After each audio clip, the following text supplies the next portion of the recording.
We rolling? All right, I'm here with Richard Hatch, most famously known as Apollo on the original Battlestar, and then Tom Zarek, one of my favorite characters on the Battlestar remake. Thank you very much. So you're making a music video. How'd you, or what's your role in all this? Well, I had to prepare for this, okay? I had to go into training for like 6 months. I mean, this is very rare. Normally, you kind of show up, do your shot, go home. But they had me in training. I had to go to the gym. I had to work out. I had to eat right.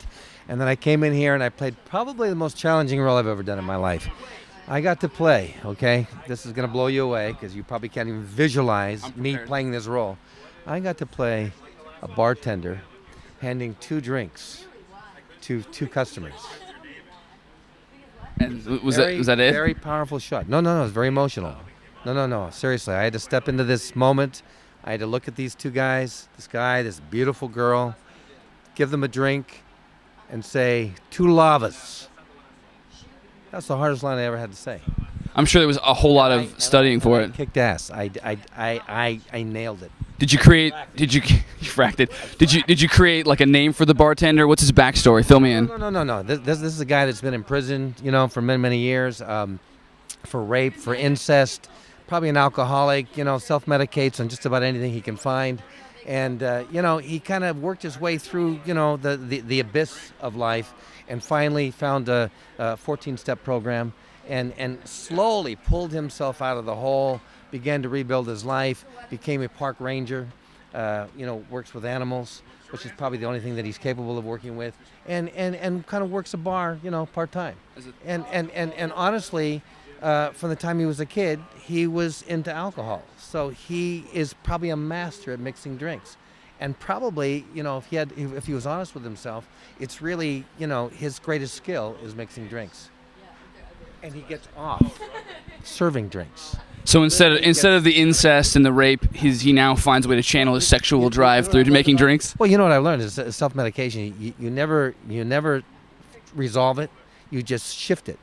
So he shifted it from alcohol and drugs and all the other stuff, fixing drinks for people. He gets off giving drinks to other people, getting other people self-medicated. That's a far more noble way of an outlet than the other stuff. Well, he gets to make people happy. I mean, let's be honest. How many people do you know that aren't better off with at least 1 or 2 drinks in them? Not alcoholics, but how many people got a cork up their ass and you give them a couple of drinks and they turn out to be a great person? I think everyone I know personally, I'm a much better person. That's what I'm talking about. I mean, you've had a couple of shots of tequila over there. I saw you over there behind the bar, and look at you. It's how I get ready for my roles. I mean, you look relaxed, you look loose, you look cool. Well, thank you. They love you out there. I don't know who the frack you are, but that doesn't matter. It's okay. No one else does either. So, okay. How'd they contact you for this sort of thing? Well, something, in my life, I have said no so many times because, you're always going, well, is it my kind of role? Can I really bring my heart and soul to it? Is this something I really want to do? And I can't tell you how many things I turned down. And what I learned in life is that every time you say no, you close the door and you stop everything from happening in life. It's like damming up the river. So I started to learn very painfully to say yes.